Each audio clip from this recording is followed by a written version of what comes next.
All right, so we'll go ahead and do a little tour of the ranch here. We'll start at the nest, and I'll give you a few details of some of the history here, and we'll explore the area around the ranch as well. So the Dunrovin osprey nest has been here for a very long time.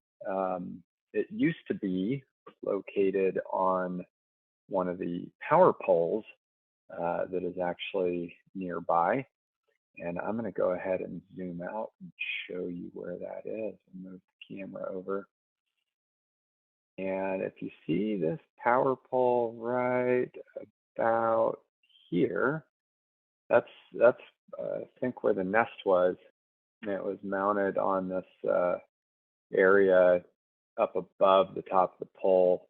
Northwestern Energy is a power company, and they help keep ospreys safe when they put nests on poles. So they came out and they mounted a new pole. And I'm going to show you what that looks like here. We're going to go ahead and go to the ranch cam for that view. So here we go. And here you can see the nest on the pole, and you've got the pool in the background. That is new construction that just started last year. But as you look here, you'll see in the middle of the frame, you get the nest and pole. That tall pole where the nest is on, that wasn't there before. So the osprey nest was over on the power pole that I just showed you earlier to the right. And then they came and put in this new pole. It's a bit taller. And then they moved the nest.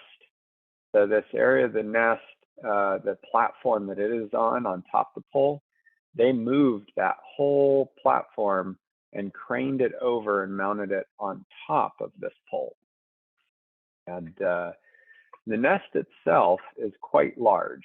It is about, we estimate it's somewhere between 300 and 400 pounds. It's about 4 feet in diameter, and it's been as high as 3.5 feet tall before. I went up there a while back, a couple of years ago, and brought the nest back down a bit, took some of the top layers off so that we could continue to see into the nest, because it was getting so high that those cameras behind the nest there up high, we couldn't see down into the nest. And so we had to take the nest down a little bit. There are some other osprey nests around the country that the folks that help monitor those nests, they actually take a lot of the nests down every year, so the ospreys have, I guess, something to do when they come back. But we've always been a fan of letting nature do what nature does, and we don't really get too involved in the actual nest part of this. We did add a perch, which you can see one of the ospreys sitting on right now. And of course, we have the camera mount up there. And there's been different versions of this camera apparatus over the years. This started with the webcam monitoring just over 10 or 12 years ago, I think. We had the University of Montana come out, and they were doing a study monitoring the, I think it was the mercury levels or other chemical levels in the health of the ospreys based on which river they were fishing in. The Bitterroot River that runs by Dunrovin Ranch is known to be very clean and clear and generally unpolluted, whereas the Clark Fork River that runs through the Missoula Valley comes out of an area that is known to have mining activity, and some of the mining tailings and heavy metals and things like that have gotten into the water. They settle to the bottom of the river. Of course, the fish are in the river, ospreys eat the fish. And they were doing different samples at the nest and monitoring the health of the ospreys based on them fishing in a certain river. So they had the Hellgate nest over in Missoula by the University of Montana. those ospreys fished out of the Clark Fork River, and then they had the Dunrovin nest, which is here in Lolo, and these ospreys fish out of the Bitterroot River. So that's how the whole webcam thing started. When we went to turn the webcam off at the end of the season, when the ospreys migrate, we had a bunch of viewers that were following through the Cornell bird channel and also through Twitter and some other things. And they're like, no, don't turn the camera off. We want to watch your ranch, which was kind of surprising. Who wants to watch a ranch? But we ended up keeping the camera going. Suzanne maintained the camera, and so began the long experiment of days at Dunrovin and the website where we now stream 4 cameras 24/7. So the nestcam is what started it all, and there's been different adaptations over the years, but that's kind of where the technology came into play. Right now, we're looking at the nest through our ranch camera, which you've seen if you tuned in yesterday. And every day, you'll see it on the channel. But we are able to capture some pretty amazing views, even at a distance. It's quite a ways away, but we can zoom in pretty tight on the ospreys and see what's going on. And then we can also switch over to the nest camera, which I'll switch to now. Let me get this back on this preset here, and home screen, and there's the nest. So what you're looking at now is the view from that camera that you saw down low on the nest pole. And so that is movable. Most of our cameras are movable. There's another camera that we call our backup nest cam. Here's a quick shot of that camera. And it's a wider angle view, but it is not motorized. So what you see is what you get. And we've been very grateful for this backup camera because at different times during recent events, we had a lightning strike, and the only camera that was left operating was this backup camera. So we've been able to utilize that to keep the stream going until we could get other cameras in place. But the motorized camera is very handy, and we're able to use that to get really up close and personal with the ospreys. We can zoom right in. And one of the advantages of being able to do this is we've been able to identify these ospreys by the flecks in their eyes. And that's how we identify Harriet, who is the matriarch of the nest. This is not Harriet. This is one of the chicks, I believe. Go down and check out the band. But yeah, so we can get right up close and really see fine details and identify all kinds of different things. We also can identify the fish that come to the nest, which we have participated in different citizen science studies and been able to do that. But pretty amazing what we can do here. And the ospreys don't tend to mind the cameras too much. We did experiment with a camera earlier this year, and the ospreys could see it moving. This one's hidden behind a dome, but the other one was more exposed. It gave us a lot better viewing of the surrounding area, but the ospreys did not like the way it moved, so they were rather perturbed by it. So when the lightning hit and took out that camera, we were able to get this different one going. And I think this is Harriet. I don't see a band. So anyway, she's on the perch here. And you can see she's got that necklace. You can see some of the flecks in the eye, and that is one of the ways we can tell the unique pattern. It's kind of like a fingerprint. We can tell that it's her when she comes back to the nest. But these cameras provide us just an amazing amount of detail and insight into what goes on with the nest. So Harriet is the matriarch, like I said, and she's been here about as long as we've been keeping track of the ospreys. I think Suzanne said we estimate her age to be around 19 years old or so, maybe a little bit older. I think Iris, the osprey over at the Hellgate nest, is quite a bit older, by a few years anyway, and she's one of the longer-lived ospreys that has been tracked. If you do some research on ospreys, you find that they're amazing birds. They travel all over the place, very long migrations, and they do very often come back to the same nest year after year. So these ospreys arrive in end of March or early April. Harriet tends to arrive somewhere between March 25th and April 2nd. We have countdowns every year awaiting her arrival. And then what we've heard is that most of the time the males are the first to come back to the nest, but what we've seen here is Harriet is always the first, and her mate is always arriving late for one reason or another. Now, Harriet had her original mate that we were tracking, whose name was Ozzy. Ozzy was sadly killed by what we think was an eagle attack, and we did recover his body, and he's actually on display in a museum in Helena, Montana.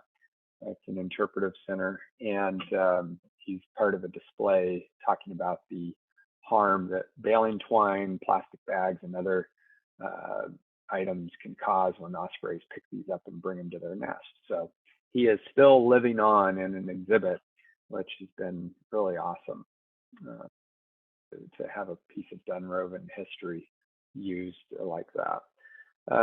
Harriet's gone through a handful of other mates since that time, and now we've got Swoop, who is, he kind of swooped in and took over the nest from another male, and Harriet took him in, and he's been a phenomenal provider. And we didn't have any chicks last year, but we had 3 chicks this year, very healthy, lots of fish, and just an absolutely productive fisherman this Swoop is. So every spring there's a little bit of drama. I like to call it the Dunrovin soap opera that happens on the nest, and we always guess about who's doing what, and if one of the males is going to get kicked off his nest. So it's always a guessing game. So let's see if I can show you a couple other things. So down in the nest, it's kind of fun. There's all these little birds, and we call them, I don't know, I guess you could call them the bird condos. So all these little birds make nests inside of the big nest. And so you're seeing some birds here. I'm not best bird identifier. I should know these birds by name probably, but somebody else can chime in and let me know what kind of bird they are. But yeah, there's lots of birds that live in the nest, and they do not have a risk of being preyed upon by the ospreys, because ospreys only eat fish. That's all you'll ever have an osprey eating, fish. So the ospreys kind of protect these little birds from any other raptors and birds of prey. So you will definitely see a lot of activity here. Now, when the ospreys are gone, you can see other birds of prey coming through and trying to pick off the little birds, because that's what they do. So you've got falcons and hawks. We do have a lot of hawks in the area. And we've also seen one of the smallest birds of prey, the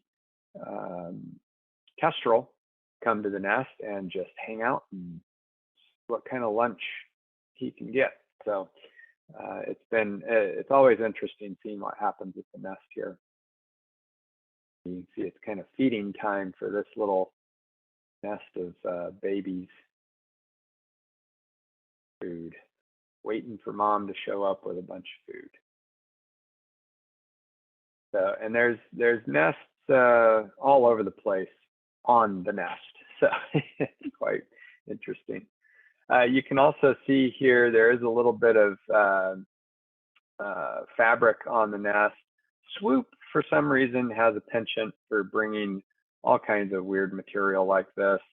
It's unfortunate, but fortunately, this material hasn't posed a problem. A lot of times we see baling twine or other things like that, even plastic bags from the grocery store and stuff that end up on the nest.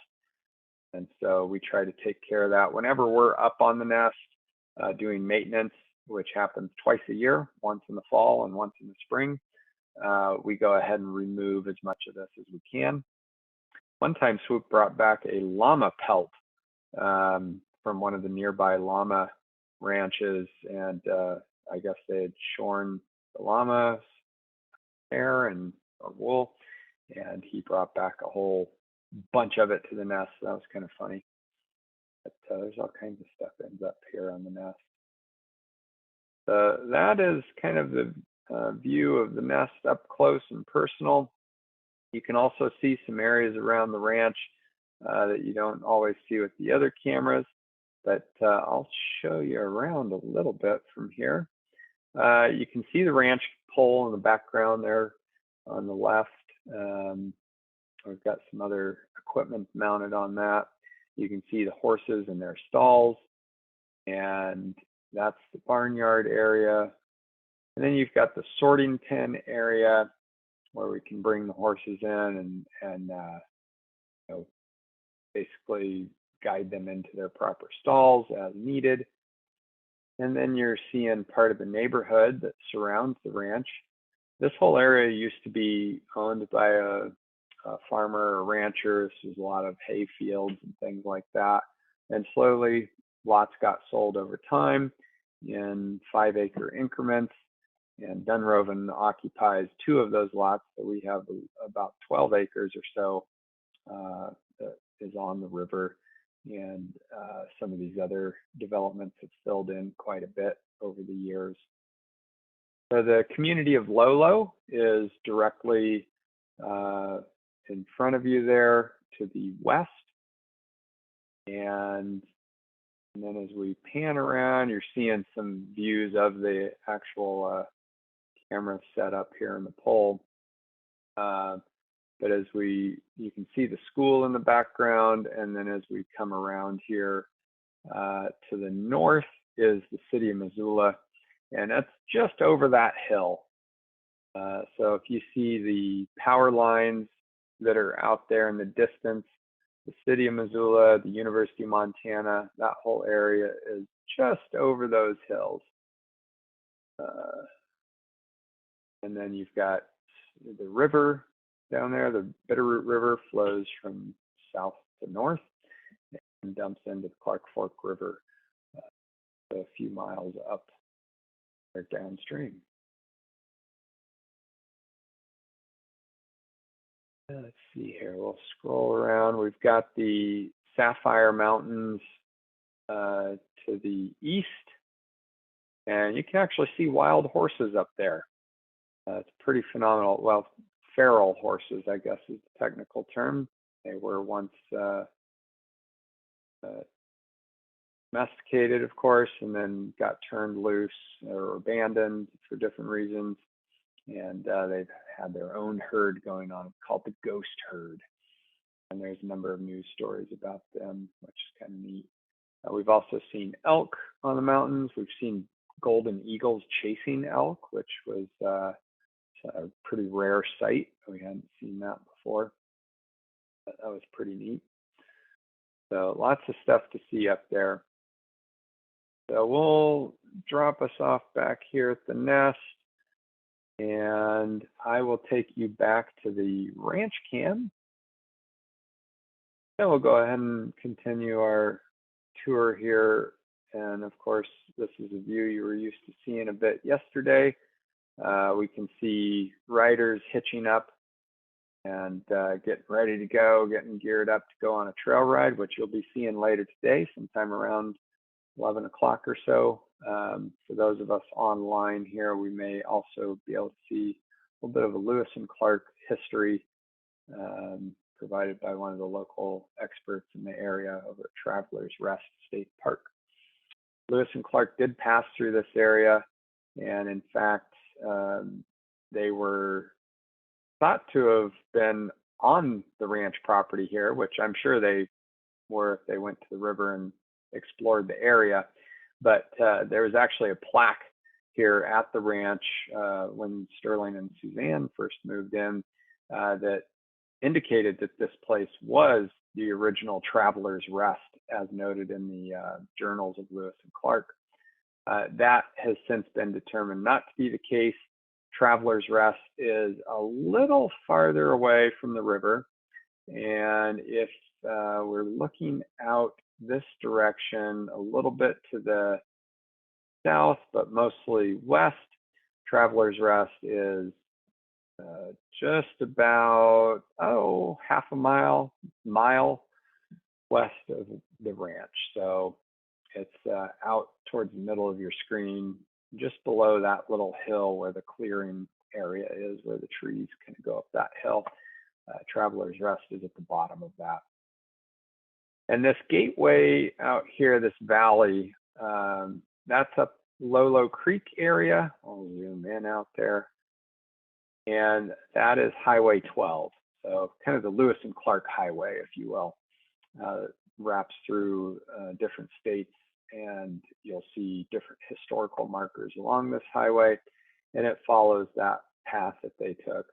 So Lolo is right on that path, and you follow Lolo Creek upstream towards Lolo Pass, and there's a Lolo Hot Springs back in there for any of you interested in some hot springs activities. Very cool. And it goes up to the top of the pass and then drops down into Idaho, and from there travels along, and you'll hear more about that during the Lewis and Clark session here at 11 Mountain Time. You'll see that it is very smoky, and that is because in Montana and much of the West, this time of year is what we call fire season, and it is very common to have smoke this time of year from a variety of wildfires. Many of those can be human caused. In fact, one of the ones that was closest to us here just in the last week or two was an accidental fire. It burned a little less than 20 acres, which seems really small, but it was very close to town, and they had to bring in some aerial firefighting equipment and drop some retardant on the fire so it wouldn't spread and take out more structures. But you can see where there's just some smoke lingering in the air. If it was a clear day, we'd be able to see the very top of Lolo Peak. As it is, that is kind of hidden in that smoky area in the middle of your screen, and that is the mountain that Lolo is named after, I guess. I believe that would be a native word, Missoula and Lolo. You won't find a Missoula or a Lolo anywhere else in the world. We're the only ones. And you've got some barns and other pasture land to the south. There are quite a few fields. It opens up a lot down through the Bitterroot Valley. And you get into the Bitterroot Mountains on the west and the Sapphire Mountains on the east. You can continue going up that valley because it is upriver, and probably about 70 miles or so, 80 miles, you get to the Idaho border to the south and over Lost Trail Pass. And you can follow the trail of the Nest Purse that were around the area, and as they traveled around, one of their Chief Joseph and the Nest Purse tribe one of their last bands as they were moving through the area trying to escape the army. They were trying to get into Canada and came through this area, went down into Yellowstone Park, looped around, and then back up towards Canada before they were stopped and dispersed from there. So really fascinating stories and history, and a little bit sad.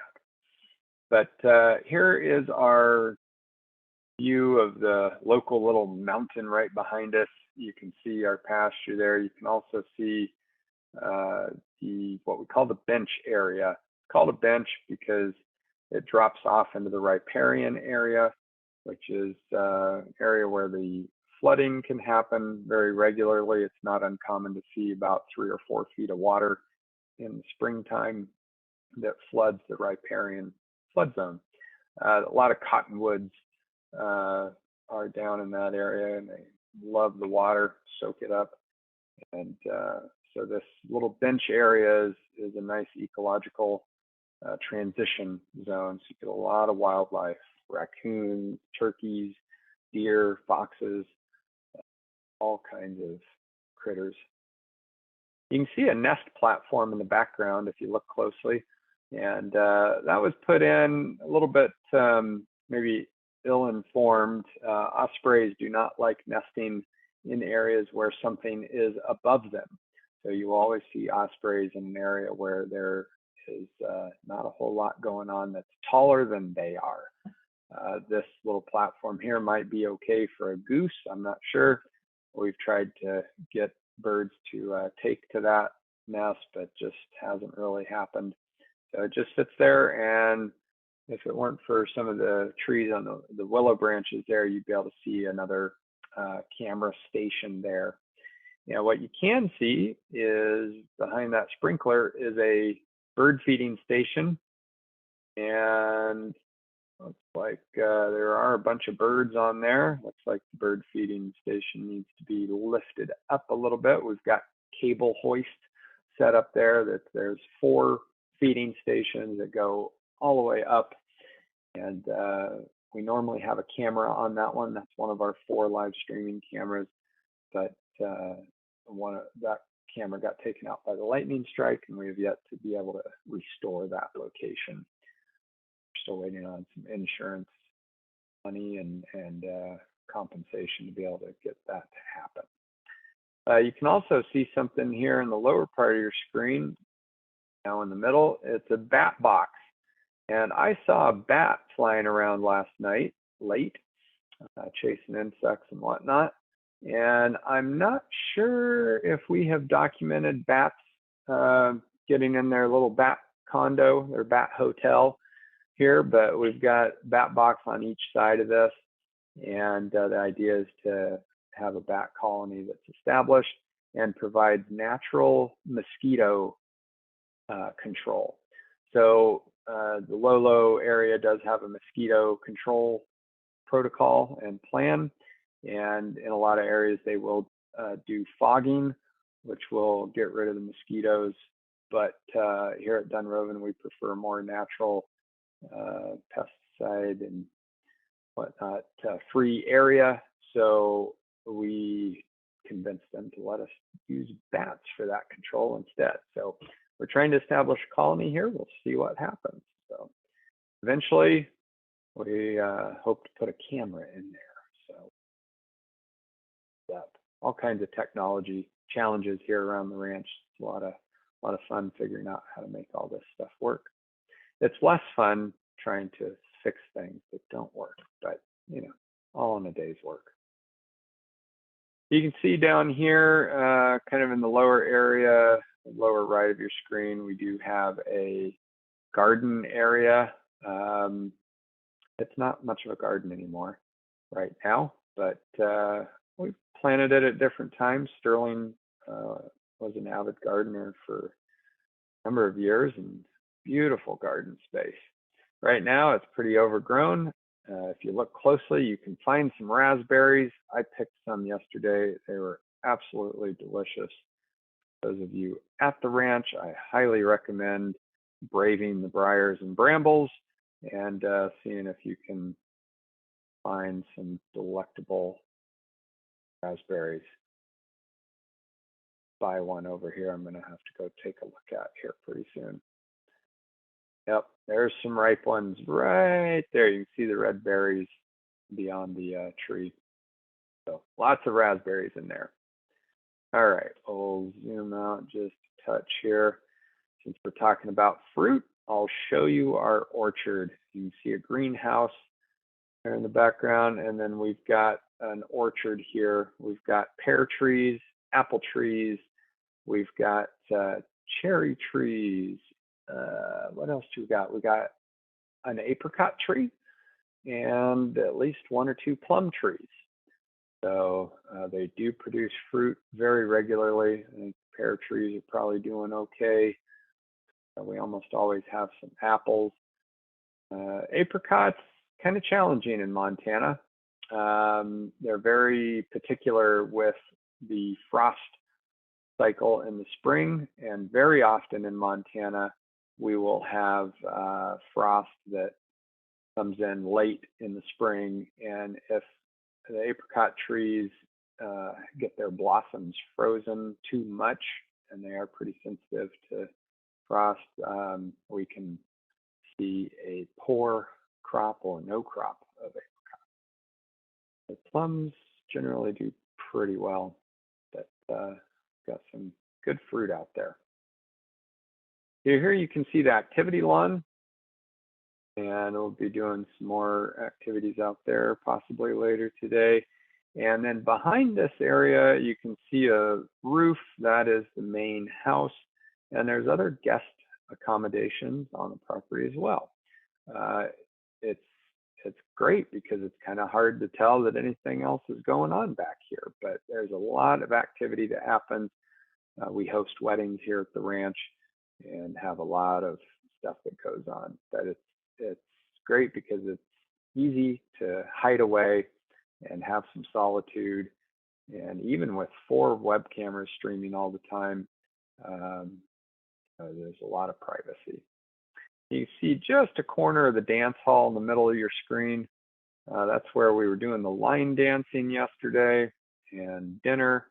And we host a lot of events in this covered space. But it's kind of hard to see back there because of all the trees and foliage. And all of this turns different colors in the fall, and it's just absolutely stunning. So it's a great time to be any time of year. Even in the wintertime, it looks beautiful, and we will do different things to spice it up, putting up some Christmas light displays, or we've even done some water ice sculpture art, where we'll put a hose out there and make a tall mound of ice and take different shapes and things like that. And down over here, you can't really see much of it, but we do have the driveway area and some stuff behind the ranch office. And I'm going to go ahead and walk outside and wave to y'all. I've been in the ranch office just around the corner, and we're just hanging out and having a wonderful morning here at the ranch. So really appreciate you joining us here today. If there's any questions about anything I've showed you at the ranch, we can start to chat about that. In the meantime, I'm going to see if I can show you a picture from our river camera. Right now you're seeing the river. I'll just give you a little bit of a shot down the river here. And you can see here we're looking to the north and seeing some a large view of the river that way. Here in a few minutes, this camera will pivot around and we'll see some different things to the south, looking upstream, which is one of my favorite views from this camera. Last night I was watching this camera and saw a great blue heron fishing right here on the beach. We often see raccoons come down. We've seen turkeys come down, hang out at the water. Right now you're looking at a perch that we put up for a kingfisher. And so a lot of times we see birds perched here. And not too long ago, we actually saw a owl perched on that area. So pretty cool. Let's see if I can zoom out. I know I have some scrolls here on the camera. There we go. Out. And I'll take you around and we can see part of the riparian floodplain out here as we go around the river here. And you can see the arm that the camera is mounted on. This is on a pole in concrete down in the ground. And then we come out about 13 feet. The camera hangs out over the Bitterroot River. This whole area that we're looking at now is the area that can flood. I've seen the water get as high as those fence posts in peak flooding season. We do have some bird boxes there. Sometimes we get birds nesting. And I'm just going to try to capture a view. River here. We've got a microphone on this camera. You might be able to hear a little bit of sound on the stream through the microphone. But right now you can see a view of the river looking upstream to the south. And this provides just some amazing views, especially during sunrise and sunset. When it's not smoky, you get some just phenomenal colors. Even when it is smoky, you can get some amazing colors. So I'm going to zoom in just a little bit. I don't have great control over this camera at the moment because it's an older camera and it had been retired and now it's been brought back into service because of the lightning strike. So we're fortunate to have it because it is one of the most amazing portals that we get to look through at the ranch. So we're looking forward to getting this one upgraded again. Some more amazing recordings and shots around the ranch. Yesterday we saw an osprey dive down right in the middle of the frame and catch a fish right in front of this camera. So very, very awesome to see that. We've zoomed in and we can see horses crossing the river on horseback rides. We can even zoom upstream and we've seen a bear getting ready to cross the river. We've seen coyotes. We've seen all kinds of critters out and about. So just a phenomenal view here. And of course, lots and lots of wildlife. So with that, I will open it up for any questions. Does anybody have any questions about the ranch or about what you're seeing? Or would you like to see something else?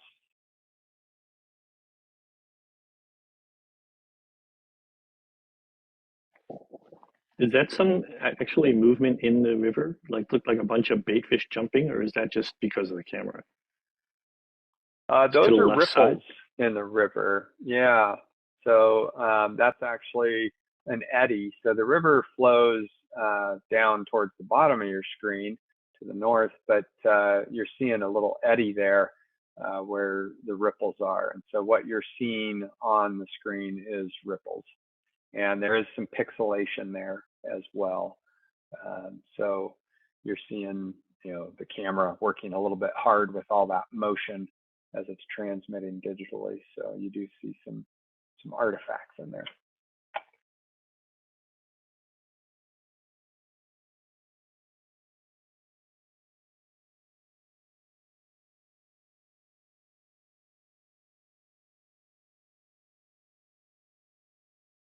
I've seen bald eagles hang out down in this area, waiting for come to them most of the time. Most of the time they wait for the ospreys to catch a fish and drop it or something, or try to battle for the fish. Bald eagles are known to be kind of scavengers in that way, but we do see them hanging around here quite often. We've seen them hanging out on the shore, preening and washing up. We occasionally see sandhill cranes, more so in the springtime. but they make their way down here. A lot of deer, white-tailed deer frequent this area.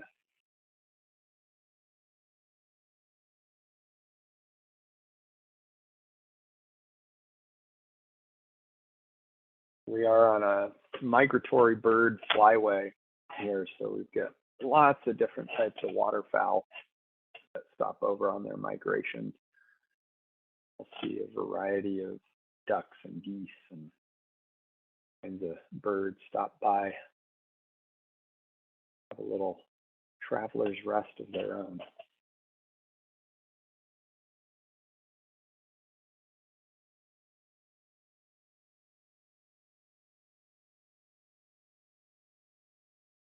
And so we do have our 4 cameras. Again, it's only 3 right now because we're still waiting to get a bench camera installed. But we have a lot of members on the website that stop by and hang out with us all day, every day. And a few of our members have access to control the web cameras remotely. And so you'll often see over at Days at Dunrovin, you'll see impromptu tours multiple times a day. It won't be accompanied by narration like I'm doing right now, but you'll often see us online moving the cameras and seeing what's happening around the ranch. And we also do special programmed broadcasts, kind of like this one, where we will do special programs. We'll interview people.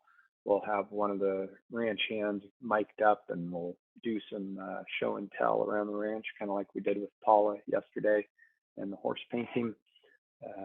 Here in a couple of weeks, we're going to be doing a big equine art extravaganza. And there'll be a lot of interviews with artists and all kinds of fun going on that we broadcast live. So definitely, if you're interested in seeing more of the ranch, definitely feel free to stop by and check us out over at days@dunrovin.com. We enjoy sharing our little slice of paradise here. Thank you so much, James. So it's beautiful from the ground and it's beautiful from the webcams as well. It's really cool to put together, the whole picture in my mind, which is tough because I'm not good with like maps or 3-dimensional thinking. So I get all turned around. But yeah, it's really beautiful. Thank you so much.